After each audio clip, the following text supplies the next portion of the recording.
I recently faced my own worst nightmare. The HOA president barged into my home at 3:17 a.m., insisting I hand over my retired K9 dogs. Her excuse? She said the neighborhood had a problem with the dog breeds and labeled them dangerous. Funny thing is, the only thing truly in danger that night was her face if she ever touched them. Let me start from the beginning. The first sound wasn't the lock. It was the silence. The kind of deep, pre-dawn quiet where the house itself seems to be holding its breath. I was a cop for 20 years, a K9 handler for 15 of them. You don't lose the instinct for when the silence is wrong. My eyes snapped open in the dark, and my hand was already moving, reaching for the comforting, solid weight of the mag light on my nightstand. Beside me, my wife, Sarah, stirred, a soft murmur in her sleep. For a heartbeat, I thought maybe it was a dream, the lingering ghost of 1,000 nighttime call-outs. Then I felt it, a low rumble that vibrated up through the floorboards. It wasn't thunder. It was coming from downstairs, from the throats of my partners, Zeus and Hera, littermate German shepherds with sable coats and titanium nerves. They weren't barking. Not yet. It was a controlled, menacing growl, the sound of two highly trained German shepherds alerting their handler that a threat was present and actively being assessed. Another cop might have reached for a gun. I reached for my jeans. My dogs were my weapon system, my early warning, and my family, a solid 100 pounds of loyal, intelligent muscle apiece. I swung my legs out of bed, the floorboards cold under my feet. The digital clock on the nightstand glowed a blood-red 3:17 a.m. Ethan, Sarah's voice was thick with sleep, but threaded with the familiar worry of a cop's wife. What is it? Stay here, I whispered, my voice calm, practiced. Lock the door behind me. There was a faint click as she did, and I moved out into the hallway, my bare feet silent on the runner. The dog's growling grew louder as I descended the stairs, a perfectly synchronized stereo of disapproval. They were positioned exactly as I trained them, side by side at the bottom of the stairs, a living, breathing wall between the front door and their family. That's when I heard the second sound, a metallic scrape, a jiggle. Someone was at our front door. In our quiet, ridiculously named little paradise of Maple Shadow Estates, crime was supposed to be limited to teenagers toilet papering oak trees and disputes over lawn gnome placement. This was different. This was deliberate. I crouched at the turn in the staircase, peering through the balusters. The dogs glanced up, their ears swiveling. A flicker of their tails acknowledged my position. They were waiting for my command. I set the mag light on the banister. Steel backup wasn't needed yet. The scraping at the lock continued, clumsy and impatient. Whoever it was, they weren't a professional burglar. A pro would be quieter, faster. This was arrogant, entitled. Then came the unmistakable, sickening snap of cheap metal breaking off inside the lock mechanism. A beat of frustrated silence from the other side of the door was followed by a sharp, percussive bang. Not a gunshot, a kick. The door shuddered in its frame. My blood ran cold. This wasn't a robbery. This was a home invasion. Quiet. I commanded the dogs in a low, firm tone. Their growls ceased instantly, but their bodies remained coiled, every muscle tensed. Another kick, harder this time, and the wood around the deadbolt splintered. The door flew open, slamming against the interior wall. And there, silhouetted against the pre-dawn gloom, stood the architect of our suburban nightmare. Cynthia Wells, all 5'3" of her, clad in a pastel pink tracksuit, her face a mask of pinched fury, her long brown hair whipped over one shoulder. She held a tactical-style flashlight in one hand, its beam cutting through the darkness and landing squarely on Zeus and Hera. She didn't even seem to notice me on the stairs. Her focus was entirely on the dogs. There they are, she hissed, her voice dripping with a venom that could curdle milk. Shadowguard, move in. Secure the assets. Two burly figures in dark uniforms and ski masks pushed past her, armed with catchpoles and heavy-duty nets. My mind struggled to process the sheer audacity. The president of our homeowners association was breaking down my door in the middle of the night with two hired goons. Cynthia, what in God's name do you think you're doing? I said, my voice dangerously level as I stepped into the light at the bottom of the stairs. She flinched, genuinely surprised to see me. It was a flicker of vulnerability that she quickly papered over with a sneer. Ethan Hale, she said, as if reading from a clipboard. You are in violation of Maple Shadow Estates Covenant 14B, amended by emergency board vote as of midnight tonight. All combat breeds, including German Shepherds, are hereby banned from the community. She took a step forward, a piece of paper waving in her hand. These animals are to be surrendered immediately for relocation. Refusal to comply will result in, well, it's all in the notice. The two goons took a hesitant step toward the dogs. Zeus and Hera didn't move, but the air around them felt like it was crackling with electricity. They were looking at me, waiting for the word that would turn them from disciplined guardians into a blur of teeth and fury. My mind was racing. This was insane. It was illegal, but it was happening. You are not taking my dogs, I said, planting my feet. I was unarmed, barefoot, and outnumbered, but these were my partners, my family. Oh, I think I am, she replied, a smug little smile playing on her lips. This is for the community's safety, and there's absolutely nothing you can do to stop me. She nodded to her men. One of them lunged forward with the catchpole, aiming for Zeus's neck. He had no idea the mistake he was about to make, and I knew in that split second that our quiet retirement was officially over. This was no longer just about regulations. This was a declaration of war, and Cynthia Wells had just fired the first, unforgivable shot. To understand how we got to a 3 a.m. home invasion led by a woman in a pink tracksuit, you have to understand Cynthia Wells. And to understand Cynthia, you have to understand Maple Shadow Estates. My wife, Sarah, and I found the place about a year after I put in my papers. 20 years chasing bad guys with a dog as my partner leaves a mark on you. Not the bad kind, mostly. But you get tired. Tired of the noise, the anger, the constant hum of the city. You start craving quiet. Maple Shadow was quiet personified. It was a postcard of suburbia. All manicured lawns, identical mailboxes, and a serene-looking lake that was probably only 6 inches deep. It was perfect. It was the kind of place where the biggest drama was supposed to be Mrs. Peterson's prize-winning petunias. We bought a modest, ranch-style house at the end of a cul-de-sac with a big, fenced-in yard for Zeus and Hera to patrol. For the first 6 months, it was everything we'd hoped for. Peace. And at the center of that peace, holding it all together with a smile and a plate of homemade brownies, was Cynthia Wells.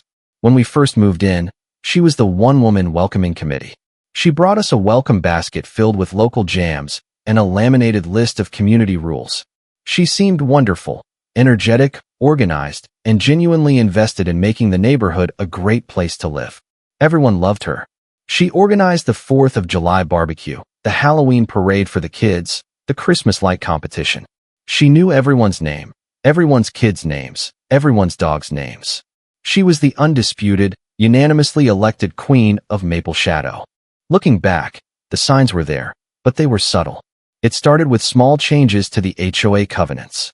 For uniformity, she'd say with a cheerful wave. Mailboxes had to be a specific shade of forest green. Holiday decorations couldn't go up before December 1st. Lawns had to be mowed on a specific schedule. Small things, annoying, but not tyrannical. Each rule was passed with a smile at a sparsely attended meeting where she provided coffee and donuts. No one wanted to argue with the nice lady who worked so hard, so we all just went along with it. Her power grew quietly, methodically. She formed committees for everything. The Architectural Review Committee, the Landscape Committee, the Community Watch Committee, and appointed herself the head of each one. She was judge, jury, and executioner on the matter of fence heights and trash can placement. The fines started small, $25 for leaving your recycling bin out too long, $50 for unapproved driveway sealant. People grumbled, but they paid. It was easier than fighting her. She had an answer for everything, a clause for every complaint, a sweet but firm tone that made you feel like you were the unreasonable one. She was a master manipulator disguised as a den mother.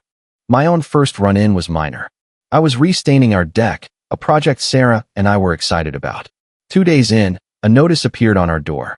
The color I'd chosen, a pleasant cedar tone, was not on the pre-approved list. The fine was $100. I went to talk to her, expecting a reasonable conversation. Instead, I got a condescending lecture on preserving the aesthetic integrity of the community. She spoke to me like I was a toddler who had colored on the walls. I saw a flicker of something cold in her eyes that day, a hardness that didn't match the perky smile. I paid the fine and repainted the deck in HOA-approved beige. Sarah and I laughed it off, calling her the beige dictator, but it left a sour taste in my mouth. Then the rules started getting personal. The Peterson family was told their son's basketball hoop was a neighborhood eyesore and had to be removed. The Jacksons, who had a small memorial garden for their daughter, were cited for having non-compliant lawn ornaments. With every challenge, Cynthia became more entrenched, more authoritarian. She had a small group of loyalists on the board who rubber-stamped her every decree. The Community Watch, which she ran, became her personal spy network, reporting every minor infraction. The atmosphere in our little paradise began to change. Neighbors started eyeing each other with suspicion. The friendly waves across the lawn became less frequent. The peace we'd moved here for was eroding, replaced by a low-grade anxiety. No one wanted to be Cynthia's next target. We all just kept our heads down, hoping the storm would pass. But I had a vulnerability that the others didn't. Two of them, Zeus and Hera. They were my constant companions, the living, breathing reminders of a career I loved. They were impeccably trained, gentle with kids, and adored by most of the neighbors who weren't in Cynthia's inner circle. But they were also large, powerful-looking animals. In the eyes of someone looking for a weapon, they were the perfect target. I should have seen it coming. The week before the break-in, she'd started a whisper campaign. "Did you see the size of those dogs?" I heard one of them snapped at the mailman. All lies. But fear is a powerful tool. She was laying the groundwork, manufacturing a threat that only she could solve. She was turning my partners, my family, into monsters in the minds of our neighbors. The emergency vote to ban combat breeds was the culmination of her campaign. It was held via email with no discussion and passed in the dead of night. It was a tactical strike designed to be executed before we could react. The break-in wasn't just about enforcing a rule. It was a power play, a public demonstration of her absolute authority. She had pushed, and now she had kicked in my door, believing she was untouchable. She believed we were just another family who would roll over and comply. She didn't know who I was. She didn't know what my dogs were capable of. And she had no idea how far I would go to protect my own. She thought this was the end of the argument. It was only the beginning of the fight. The moment the goon lunged with the catchpole, my training slammed into the driver's seat.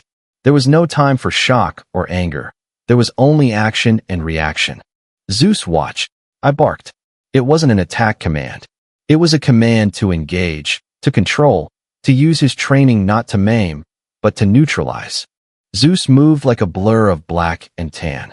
He didn't go for the man's arm or leg. He went for the pole. With a powerful leap, he clamped his jaws around the aluminum shaft. The man, who probably outweighed Zeus by 100 pounds, was jerked forward, his momentum completely arrested. The pole bent under the pressure of Zeus's bite, making a sound like a giant soda can being crushed. The goon stared wide-eyed at the dog holding his weapon in a vice grip. He was frozen, a perfect illustration of a man who had brought a knife to a gunfight and just realized it. While all eyes were on Zeus, I moved. I took the stairs in 2 bounds, landing on the foyer tile. I didn't go for the first guy. He was neutralized. I went for the second one, the one with the net. He was just starting to bring it up, his attention split between me and the standoff with Zeus. I closed the distance in a heartbeat. I didn't throw a punch. I used an open palm strike to the side of his head, right over the ear. It's a move designed to disorient, not injure. His eyes rolled back, and he staggered sideways, the heavy net slumping to the floor. Hera, my beautiful, intelligent Hera, had been waiting patiently. "Hera, door," I said, pointing. She shot past me, not towards the intruders, but to the still open front door. She planted herself in the doorway, a silent, unmoving sentinel. No one else was coming in, and no one was leaving until I said so. It all happened in less than 5 seconds. The 2 Shadow Guard operatives were neutralized, and Cynthia Wells was standing in my foyer, her jaw hanging open. The smug confidence had evaporated, replaced by a look of sputtering disbelief. She looked from her useless goons to my perfectly controlled dogs, and then to me. "This is assault," she shrieked, finding her voice. "I'm calling the police. You and your vicious beasts have assaulted my security team." "Go ahead, Cynthia," I said, my voice dangerously calm. I picked up my phone from the small table by the door. "In fact, I'll do it for you." I'd love to explain to the officers why you and your masked employees kicked in my door at 3 in the morning. Breaking and entering is still a felony, right? I'd also love to show them this, I added, nudging the bent catchpole with my foot, and the broken lock on my front door. Her face went pale. The legal implications of her actions were finally dawning on her. Her whole strategy was built on intimidation and the assumption of compliance. She never planned for resistance, let alone competent, effective resistance. This is an official HOA action, she stammered, trying to regain her footing. It's all perfectly legal. You received the notice. What I received, I said, taking a step toward her, was a threat. And what you've done is commit a crime. Now you have two choices. You and your friends can leave my property immediately, or you can stay and explain it all to the police. Your call. She glared at me, her mind racing. Her plan was in tatters. She gestured wildly at her dazed employees. Get up. Get out. She snarled at them. The one I'd hit was still shaking the cobwebs out of his head. The other one couldn't seem to let go of his crushed pole, as if he couldn't believe it had happened. They stumbled out the door with Cynthia close behind. Before she left, she turned back, her eyes filled with pure, unadulterated hatred. This isn't over, Hale, she spat. I'll have those dogs put down. I'll ruin you. I'll own you. Then she was gone, leaving my splintered door frame and the wreckage of her failed raid behind her. I took a deep, steadying breath, the adrenaline beginning to recede. Sarah was already halfway down the stairs. Ethan, are you okay? She asked, her voice trembling. We're fine, honey, I said, going to her. Everyone's fine. I called the dogs. Zeus, Hera, release. Heel. Zeus immediately let go of the mangled pole, and both dogs came to my side, sitting perfectly, looking up at me for their next instruction. I knelt down and wrapped my arms around them, burying my face in their fur. They were more than partners. They were family, and someone had just threatened to kill them. The immediate threat was gone, but Cynthia's parting words echoed in the air. I'll ruin you. This wasn't a simple dispute with a power-tripping HOA president anymore. This was a vendetta. The next morning, taped to our brand-new, temporarily repaired door, was the first official salvo. A fine for $250 for harboring a prohibited animal. And underneath in small print, this fine will be assessed daily until the violation is rectified. Attached to it was a grainy, edited video clip being emailed to the entire neighborhood. It showed a German shepherd, which looked vaguely like Zeus, snapping and lunging at a fence. It was a complete fabrication, but to the untrained eye, it was terrifying. The war had begun, and Cynthia was already deploying her propaganda. I needed help. I needed someone who knew how to fight a different kind of war. I picked up my phone and called my old Marine buddy, Leo Cortez. Leo, I said, I've got a situation. How are your drone skills these days? Leo Cortez arrived 2 hours later in a beat-up pickup truck that looked like it had survived a war zone, which it probably had. He stepped out wearing cargo shorts, a faded Metallica t-shirt, and a grin that could charm a snake. Leo and I served together in a special operations unit before I ever thought about joining the police force. He was the guy who could make a long-range communication antenna out of a Pringles can and some copper wire. After the Marines, he got into private security, specializing in technical surveillance and countermeasures. In other words, he was a world-class geek with a clearance. Morning, Ethan, he said, clapping me on the shoulder. Nice digs. A little beige for my taste. Let me guess, HOA. He surveyed the splintered door frame. And I'm guessing the HOA president isn't a fan of constructive dialogue. I led him inside where Sarah had a pot of coffee brewing that was strong enough to dissolve steel. Over coffee, I laid out the whole sordid tale, from the creeping regulations to the 3 a.m. door-kicking party. I showed him the fine notice and the fake video Cynthia was circulating. Leo watched the video on my laptop, his cheerful demeanor vanishing, replaced by a cold, analytical focus. He replayed the 10-second clip over and over. Garbage, he muttered. Look at the pixelation around the dog's muzzle when it lunges. And the background, it's looped. See that bird flying by? It flies by again at the 7-second mark. This is an amateur cut-and-paste job. A good one, but still amateur. He leaned back, taking a sip of coffee. So, this Cynthia lady, she's the neighborhood queen bee, runs everything, and now she's declared a holy war on you and your dogs. That about sums it up, I said. She threatened to have them put down. Leo's eyes hardened. Okay, no. We don't let that happen. His brain was already working, gears turning. This isn't just a power trip, Ethan. A middle-of-the-night raid with hired muscle, fabricating evidence. This is high-risk behavior. There's something else going on here. Normal HOA tyrants send nasty letters. They don't go full-on tactical. He started pacing my kitchen, his energy filling the room. We need intel. We need leverage. We need to turn this woman's world inside out before she can do any more damage. That's when Sarah, who had been listening quietly, spoke up. There's something you should know. The Jackson family, the ones with the memorial garden, Cynthia put a lien on their house over it. They're retired, on a fixed income. They're terrified they're going to lose their home. This was a new level of cruel. This wasn't just about power. It was about predatory behavior. Okay, Leo said, stopping his pacing. Phase 1, Fortress Hale. We need to make this house impenetrable and turn it into an evidence-gathering machine. I'm talking cameras, not your little doorbell cam. I mean high-res, night vision, motion-activated cameras covering every inch of your property line. We'll web this yard in an infrared tripwire. If a squirrel farts on your lawn, I'll have a 4K video of it with thermal imaging. He was already sketching on a napkin. We live stream it to a secure cloud server. Anything she or her goons try, we document in undeniable, court-admissible quality. Phase 2 was reconnaissance, Leo's specialty. I need to know everything about Cynthia Wells, he said. And I mean everything. Her finances, her connections, her business dealings. This shadow guard solution she mentioned. I'm going to find out what it is. He also suggested we talk to other neighbors, quietly. This woman has been terrorizing people, he said. There are other victims. They might be scared to talk, but they're potential allies. That evening, Sarah and I took a walk. We didn't talk to anyone directly yet, but we observed. We saw the fear. We saw Mr. Jackson frantically measuring the height of his hedges. We saw the Petersons taking down their son's basketball hoop in silence. The entire neighborhood felt like it was being held hostage. The tension was thick, suffocating. Every day brought a new notice, a new fine taped to our door.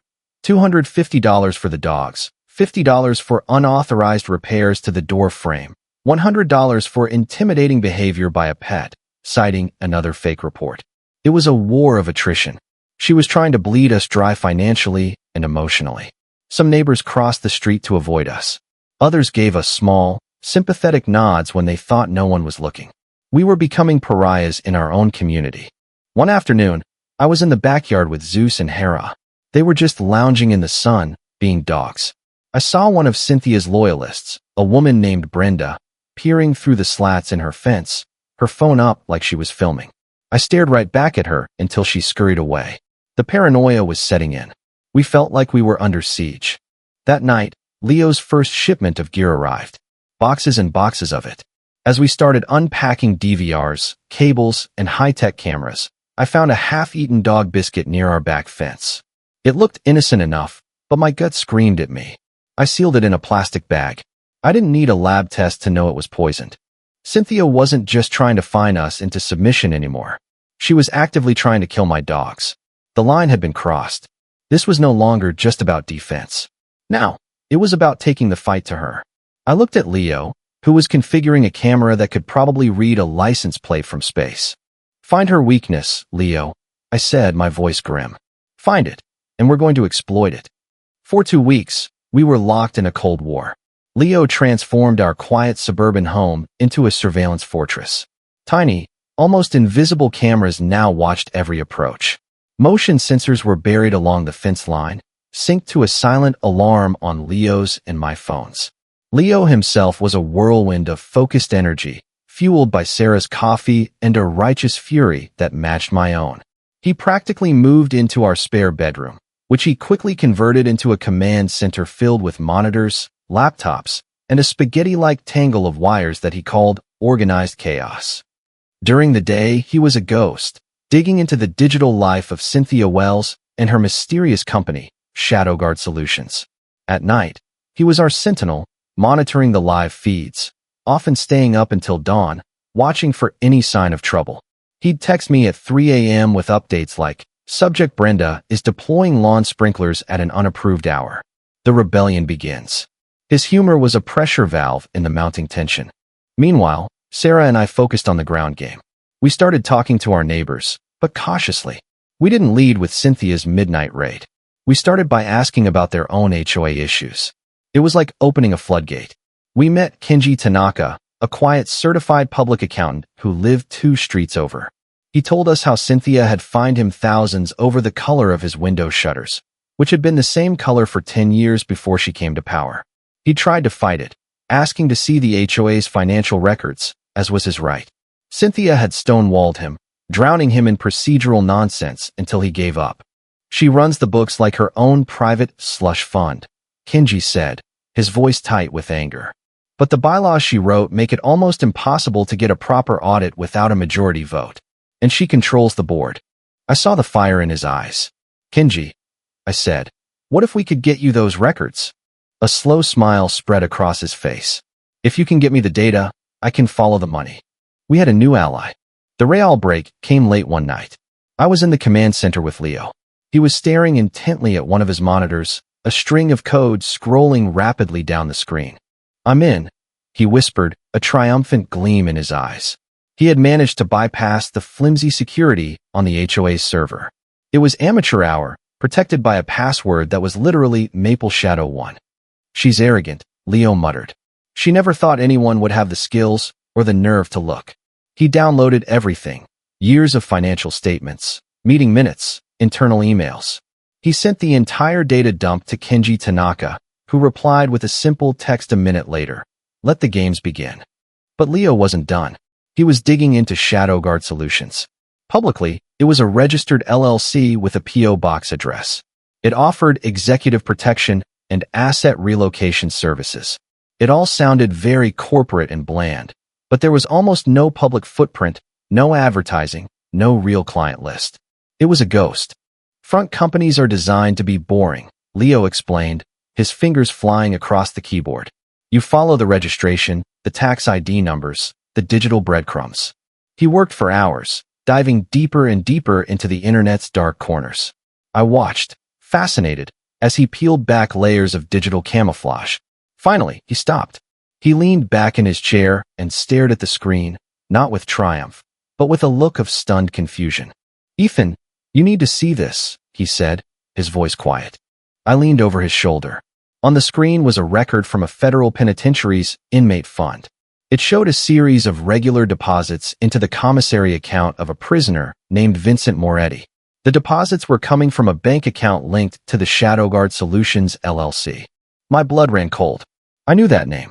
Vincent Mad Dog Moretti, a vicious, high-level arms trafficker I had personally investigated and helped put away more than a decade ago.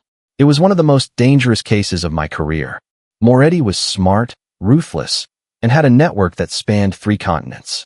My K9 partner at the time, a magnificent shepherd named Max, was the one who found the hidden cache of weapons that sealed the case against him.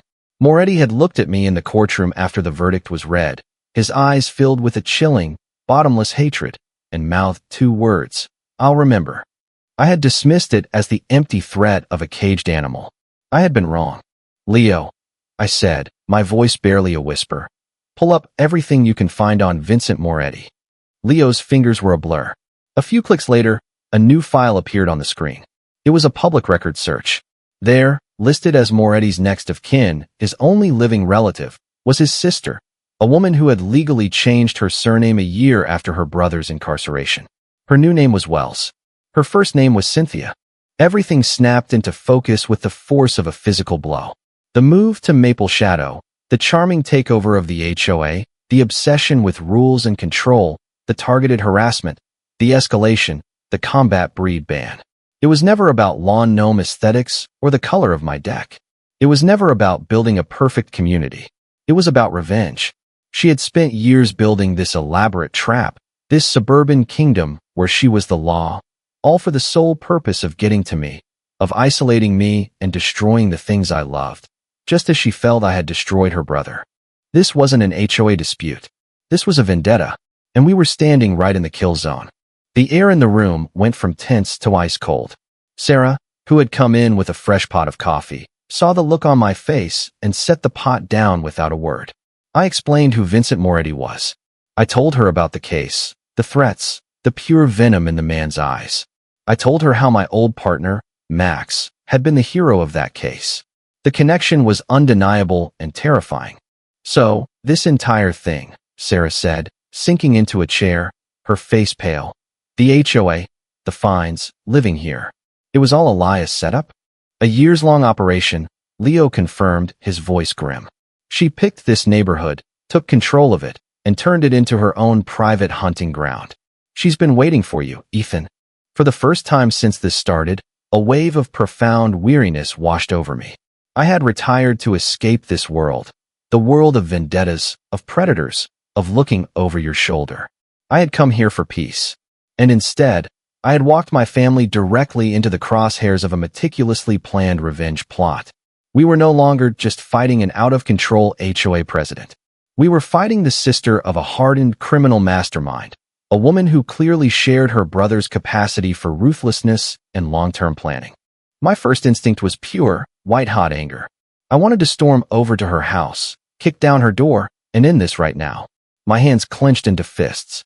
I could feel the old instincts, the ones that had kept me alive in back alleys and dangerous situations, screaming to be let loose. I wanted to make her pay for threatening my wife, for terrorizing my neighbors, for trying to kill my dogs. But then I looked at Sarah. Her face was set, her fear eclipsed by a steely resolve that I knew so well. She wasn't crumbling. She was getting ready for a fight. And I looked at Leo, who was already back on the keyboard, his expression one of cold fury. He wasn't scared. He was angry. And he was loyal. This was our moral crossroads. The moment we had to decide who we were going to be. Do we call the feds, tell them we think a convicted felon's sister is harassing us? They would open a file. It would get buried in paperwork. Cynthia was smart. Everything she had done so far, except for the break-in, which was her word against mine, was technically wrapped in the flimsy legal authority of the HOA. She would deny everything. Moretti was in a supermax prison. The connection was circumstantial. By the time the slow gears of official justice started to turn, she could have already accomplished her goal. Her goal was to get my dogs. And I knew with a certainty that chilled me to the bone, it wasn't for relocation. This Shadow Guard company, I said, thinking out loud. Asset relocation. It's a dog-napping ring, a professional one. Leo nodded. That's my guess. She's not just doing this for revenge. She's profiting from it. She steals trained dogs, probably wipes their microchips, and sells them. High demand, high-value animals, police dogs, military dogs, or retired K9 heroes. The pieces clicked into place. The revenge was the motive, but the dog-napping was the method, and it was profitable. She was using the HOA as cover to identify and seize valuable assets. It was brilliant in a sociopathic sort of way. We were at a fork in the road. We could follow the law to the letter, a slow and uncertain path that might leave us vulnerable. Or we could take a more direct route. We could use our own tactics against her. We could build a trap so perfect, so airtight that when it snapped shut, she would have nowhere to run. It was a dangerous path. It meant bending the rules, maybe even breaking a few small ones. It meant operating in a gray area I had spent my entire career avoiding. What do we do, Ethan? Sarah asked, her voice steady. She was looking right at me, her trust absolute. That was the question, wasn't it? How far was I willing to go to protect them? The law was supposed to be the shield that protected innocent people like us from predators like Cynthia. But what happens when the predator is wearing the shield, using it as a weapon? You can't fight a fire by filing a complaint with the fire department. Sometimes, you have to fight fire with fire. We're not going to be victims, I said, my voice hard as stone. We're not going to wait for a permission slip from a judge to defend ourselves. We're going to beat her at her own game. I turned to Leo. I want to know where she's keeping the dogs she's already taken. I turned to Kenji Tanaka, sending him a text. Kenji, find the smoking gun in those financials. Find the direct link between the HOA funds and Shadow Guard. Then I looked at Sarah. And we are going to set a trap that she won't be able to resist. The decision was made. The weariness was gone, replaced by a cold, sharp clarity. Cynthia Moretti wanted a war. She was about to get one, but it wouldn't be on her terms. It would be on mine. Our plan had 3 fronts. Front 1 was the money. Kenji Tanaka, our CPA neighbor, dove into the HOA's financial records with the glee of a shark in a blood bank. He worked tirelessly from his home office, sending us encrypted updates. She's using HOA dues to pay the liability insurance for ShadowGuard Solutions, one message read. It's coded as community enhancement. Another followed hours later, found a vendor payment of $5,000 to a company called K9 Relocation Logistics. It's a shell corporation. Funneled the money right back to a personal account in her name. Kenji was building a fortress of financial evidence, brick by meticulous brick. Every dollar she stole was another bar in her future prison cell. Front 2 was Leo's domain, locating the stolen dogs. Her revenge plot might be personal, but her operation is a business, and businesses have infrastructure. She's got to be holding them somewhere locally before transport, Leo reasoned. A place that's secure, where barking wouldn't be noticed. He started cross-referencing ShadowGuard's scant digital trail with property records, zoning maps, and commercial leases within a 50-mile radius. He was looking for warehouses, abandoned farms, anything with the right combination of privacy and accessibility. While he worked his digital magic, Sarah and I expanded our network of disgruntled neighbors. We learned of a nurse, Priya Sharma, who lived on the other side of the lake. Cynthia had tried to force her to remove a wheelchair ramp she'd built for her aging father, calling it an unapproved structural modification. Priya had fought back and won, but she'd been a target of Cynthia's petty tyranny ever since. When we told her what we suspected, she didn't hesitate. "That woman is a monster," she said. "What do you need?" It was Priya who gave us the key. Leo had narrowed his search to 3 possible locations, one of which was a rundown commercial kennel and grooming business called the Pampered Pooch, which had supposedly closed down 6 months prior.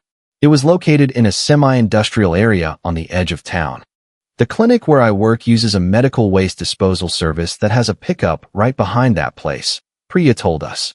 I've seen vans coming and going at odd hours, unmarked white vans. That was all we needed. The action peak of our investigation was set for that night. We couldn't risk a direct assault. We needed undeniable proof. Leo's plan was a masterpiece of low-risk, high-reward surveillance. He had a new toy, a micro-drone, no bigger than a hummingbird, equipped with a high-definition thermal camera. It was whisper-quiet and virtually invisible in the dark. We met at a coffee shop 2 miles from the target location. It was me, Leo, and Priya. "Okay, team," Leo said, sipping a triple-shot espresso. "Priya, you know the area. I need you to guide me in.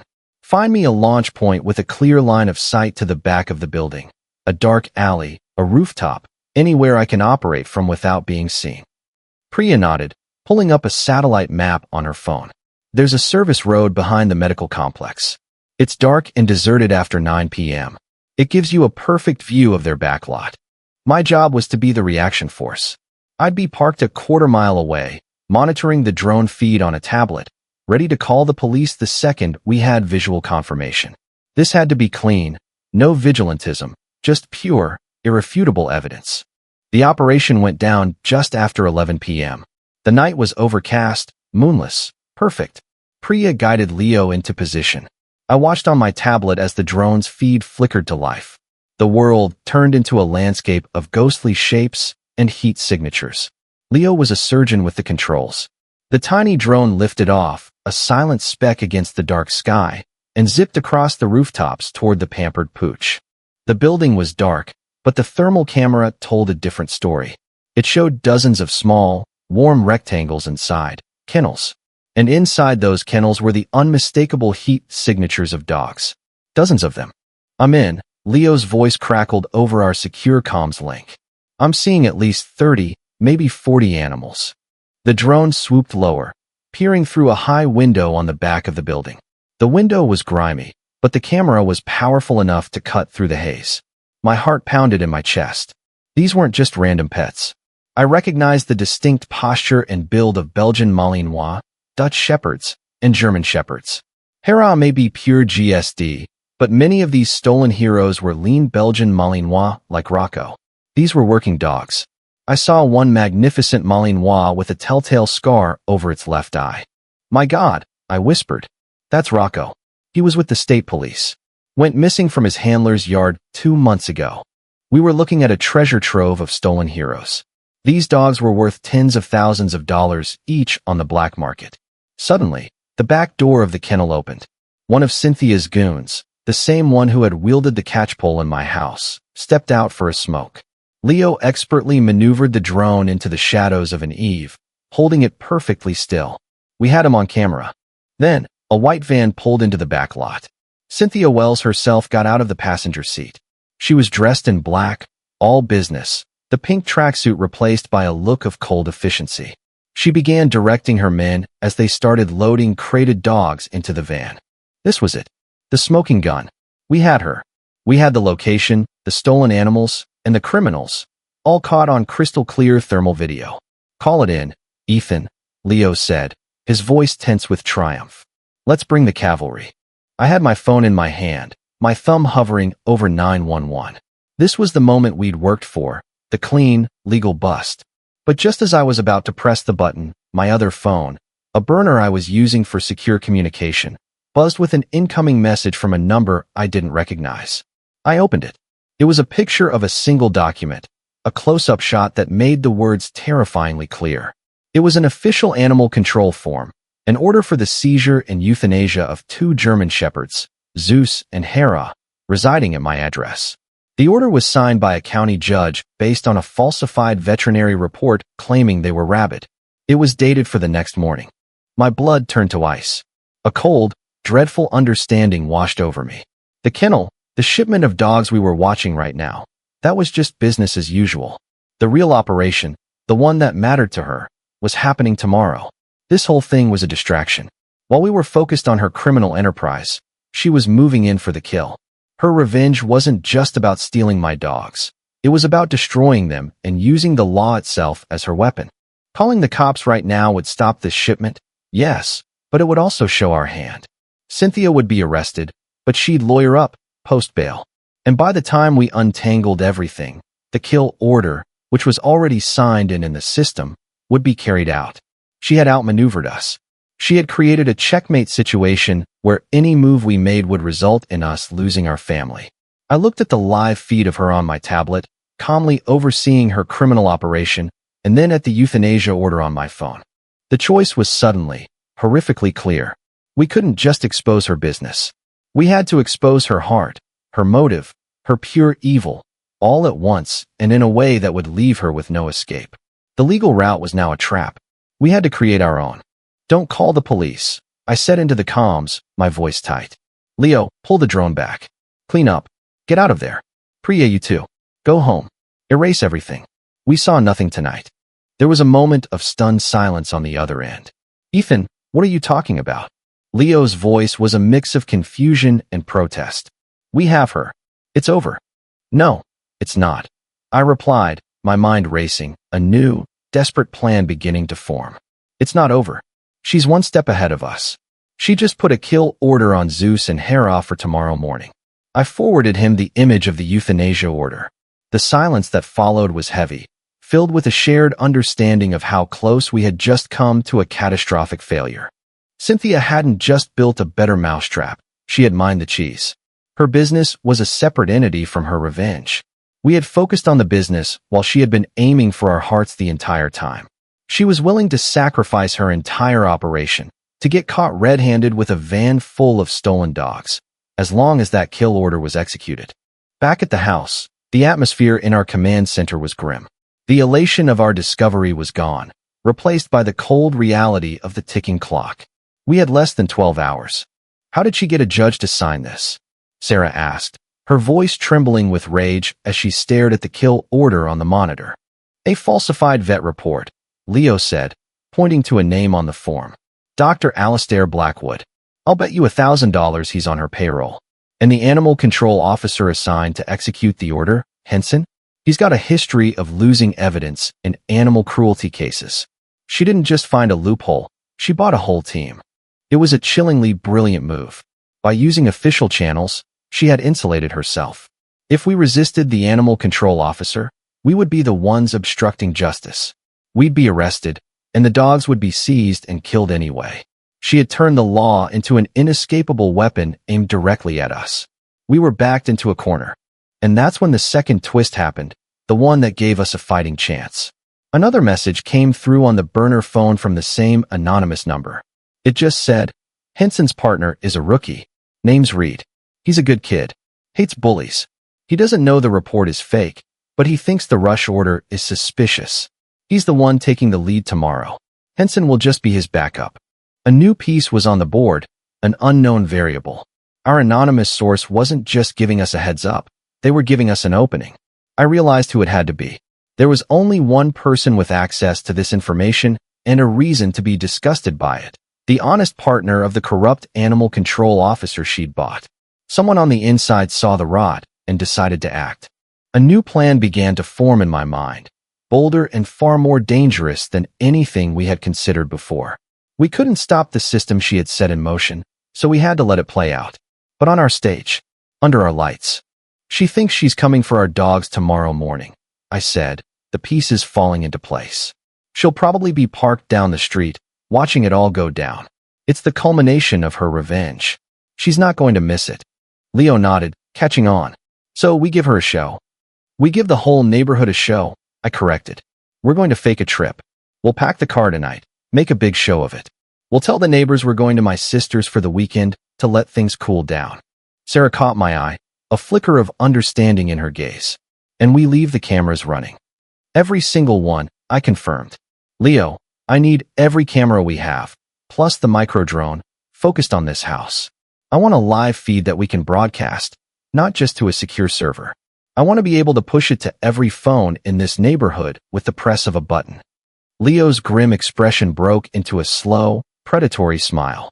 A community-wide broadcast of a live home invasion. I can do that. I can hijack the emergency alert system she set up for the HOA. The irony was delicious. We would use her own tool of control to orchestrate her downfall. The plan was simple, audacious, and had 1,000 ways it could go wrong. We would let her team walk into our trap. When Henson and the rookie, Reed, arrived to execute the kill order, they would find an empty house. Cynthia, watching from afar, would assume we had run. She would see her opening, her chance to not only have the dogs killed, but to also burglarize our home, plant evidence, or worse. She would send in her shadow guard goons to break in and grab the dogs themselves before animal control could officially clear the house. And that's when we would spring the trap. We wouldn't be gone. I would be hidden in command, waiting. We would light them up, not just with cameras, but with high-intensity floodlights Leo had rigged. We would document their every criminal act. And the climax wouldn't be a violent confrontation. It would be something better. It would be my dogs, Zeus and Hera, doing what they were trained to do best, control a situation without violence. We weren't just going to prove our innocence. We were going to prove, in front of the entire world, who the real monsters were. We spent the next few hours in a fever of preparation, turning our home into a stage for the final act. The stakes were no longer just about justice. They were about survival. And tomorrow morning, the curtain would rise. The hours before dawn were the longest of my life. The house was quiet, but it was a different kind of quiet now. It was the coiled silence of a trap waiting to be sprung. By 4 a.m., everything was in place. Sarah was safely at Priya's house, watching a duplicate live feed, her role to be our outside line to the police when the time was right. Leo was set up in his truck 2 blocks away, acting as our digital puppet master, ready to push the broadcast live. And I was hidden in the small, reinforced crawl space under the back porch, a place I had discovered during our initial home inspection. It was cramped, damp, and smelled of earth, but it offered a perfect, concealed view of the entire backyard and the back of the house through a cleverly hidden vent. With me, lying perfectly still and silent, were Zeus and Hera. They knew. They could feel the tension, the electric hum of anticipation. But they were professionals. They lay with their heads on their paws, their ears twitching at every distant sound, waiting for my command. We had made a show of leaving the night before. I loaded suitcases into our car, gave a sad wave to one of Cynthia's known spies watering her lawn, and drove off. I circled the block and parked several streets away, sneaking back to the house under the cover of darkness. As far as Cynthia knew, the house was empty, our dogs abandoned, our spirit broken. At 8:05 a.m., exactly as our source predicted, the white animal control van pulled up. I watched on my tablet, the feed from one of Leo's streetlight cameras crystal clear. The rookie, Reed, got out. He was young, looked nervous but determined. His partner, Henson, the corrupt one, stayed in the truck, looking bored.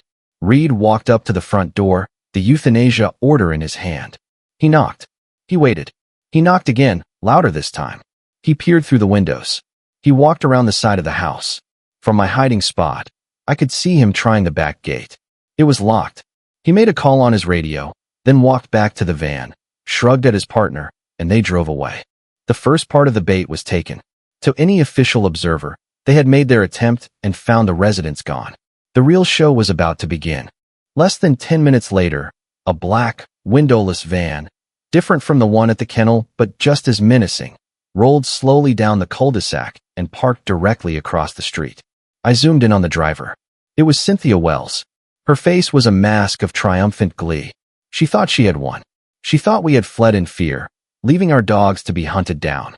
She picked up a radio, spoke into it, and then her van pulled away, parking just around the corner, out of direct sight but close enough for her to watch her plan unfold. A moment later, two men in dark work clothes got out of another car. It was the same two goons from her first raid. They weren't wearing masks this time. Arrogance. They scanned the quiet street, then made a beeline for my backyard. I held my breath. There at the fence, I whispered into my throat mic, "Phase 2 is a go." "Copy that." Leo's voice came back in my earpiece. "Standing by to make them famous." One of the men pulled out a pair of bolt cutters and, with two quick snaps, cut through the chain-link fence, creating an opening. They slipped through, moving quickly and quietly toward the back door of my house. This was the moment of truth, the crime in progress, the home invasion. They reached the back door. One of them produced a pry bar. With a sickening crunch of wood, the door jamb splintered and the door swung inward. They were inside my house. "Now, Leo," I commanded. "Light them up." "Showtime," he replied. Instantly, the entire backyard was bathed in the blinding glare of 4 industrial-grade floodlights that Leo had mounted in the trees. The two goons, caught in the sudden, harsh light, froze like rats in a laboratory experiment. They spun around, disoriented, shielding their eyes. At the exact same moment, every phone in Maple Shadow Estates buzzed with an emergency alert. But instead of a weather warning, it was a link to a live video feed titled, "Live Home Invasion at the Hale Residence." "Zeus." "Hera," I said, my voice low and calm. "Halt." The two dogs shot out of the crawl space like K9 missiles, but they weren't attacking. They were herding. This was a custom command we had practiced 1,000 times, a modified version of a police crowd control technique. They separated, Hera going left, Zeus going right, circling the two stunned intruders. They didn't bark. They didn't growl. They used their presence, their speed, and their intelligence to force the two men back, away from the house, into the center of the yard. Every time one of the men tried to make a break for the fence, one of the dogs would cut him off with a lightning-fast feint, appearing in his path like a shadow. They were controlling the situation perfectly without laying a tooth on them. It was a masterclass in canine discipline. From my tablet, I could see the neighborhood coming alive. Lights were flicking on in houses. People were coming out onto their porches, their faces illuminated by the glow of their phones, all watching the live drama unfold in my backyard. They were seeing the truth with their own eyes. They saw the cut fence. They saw the broken door. They saw two intruders being held at bay not by vicious monsters, but by two brilliantly controlled animals. And then, the final act. Sarah had made the call the second the break-in happened. The distant wail of sirens grew closer, converging on our quiet cul-de-sac. Two police cars screeched to a halt in front of the house. Officers poured out, weapons drawn, taking in the bizarre scene. The floodlit yard, the two cornered intruders, the two calm dogs holding them there, and the entire neighborhood watching from their lawns. Just then, Cynthia Wells's van came peeling around the corner. She had obviously heard the sirens. She slammed on the brakes, her face a horrified canvas of disbelief as she saw her entire, meticulously crafted plan lying in smoking ruins, broadcast live for the entire world to see. An officer walked calmly over to her van and motioned for her to get out. The trap had snapped shut. The aftermath was swift and decisive. With dozens of neighbors as witnesses and a high-definition, multi-angle live stream of the entire crime, Cynthia's case was open and shut. Her two goons folded like cheap lawn chairs, giving full confessions, and implicating her as the mastermind before their handcuffs were even double-locked. The police, armed with our intel about the kennel, raided the pampered pooch that same afternoon. They found 43 stolen dogs, including Rocco, the state police Malinois, and several other decorated canines. The discovery turned our local HOA drama into a major federal case. Cynthia Moretti-Wells, the woman who ruled our neighborhood with an iron fist and a condescending smile, was charged with everything from breaking and entering and conspiracy to interstate transport of stolen property and racketeering. Her real name and her connection to her infamous brother made national news. The beige dictator of Maple Shadow was revealed to be a cold, calculating felon driven by a decade-old vendetta. The legal system, which she had so expertly twisted to her own ends, came down on her with its full, unyielding weight. A judge, citing her flight risk and the sheer audacity of her crimes, denied her bail. Her assets, including the money she had systematically siphoned from the HOA, were frozen. Kenji Tanaka, our CPA hero, worked directly with the prosecutors, handing them a perfectly organized file that detailed every cent she had stolen. He became a local legend, the quiet accountant who brought down a queen pin. The corrupt animal control officer, Henson, and the veterinarian, Dr. Blackwood, were also arrested, their careers ending in disgrace. The rookie, Reed, became the star witness in their internal affairs investigation and our anonymous source. We never found out for sure who it was, but a week later, a gift basket with 2 of the biggest chew toys I have ever seen appeared on our doorstep with a simple and signed card that read, "Thank you."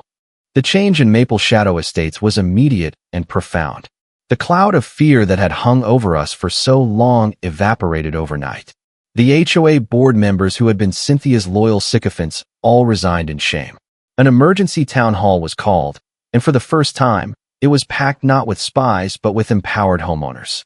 Kenji Tanaka was unanimously elected as the new board president, with Priya Sharma as his vice president. Their first act was to systematically review and repeal every petty, vindictive rule Cynthia had put in place. The basketball hoops went back up. The memorial gardens were restored. Color, it seemed, was allowed back into our lives.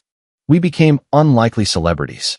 Neighbors we had never spoken to stopped by to thank us, to apologize for not speaking up sooner, and most of all, to pet the 2 heroes of the story, Zeus and Hera, who took all the attention in stride, soaking up the ear scratches and praise with dignified grace. A few weeks later, all the stolen dogs had been returned to their rightful, tearfully grateful owners. The state police sent me a personal letter of commendation, and Rocco's handler brought him by to personally thank his canine rescuers.